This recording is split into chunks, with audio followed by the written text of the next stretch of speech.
نننۍ ویډیو کې موږ دا طریقه زده کوو چې تاسو به نوی فولډر څنګه جوړوئ. تاسو ته په دې رایټ سایډ چې دا کوم بکس ښکاري نو دا به موږ په نیو فولډر کې ایډ کوو. نو د نیو فولډر د جوړولو ډېر اسانه طریقه ده. تاسو به کیبورډ نه پریس کوئ کنټرول شیفټ او د ان بټن. کله تاسو د کیبورډ نه د کنټرول شیفټ او ان بټن پریس کوئ تاسو سره به ډایرکټ نیو فولډر کریټ شي. تاسو د دې نیم هم شئ ایډیټ کولی. نو زه ورله نوم ورکوم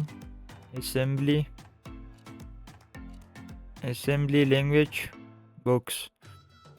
ما ورله نیم ورکو assembly language books. نو بیا به انټر بټن پریس کوئ.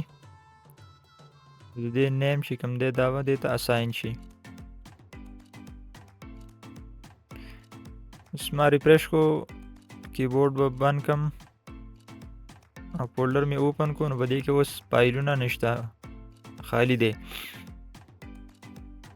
اوس ما دا کوم بکس چې رایټ سایډ ته دي دا ما سلیکټ کړو. بیا به ډبل کلیک ورکړي او ډریګ اینډ ډراپ پې کړي. د اسمبلی لینګویج فولډر ته بیا راوړي تاسو ته شو کوي موو ټو اسمبلی لینګویج فولډر. اوس دې ته موو شو چې اوس کله دا اوپن کړي نو په دې کې دا اټومیټیکلی رالو.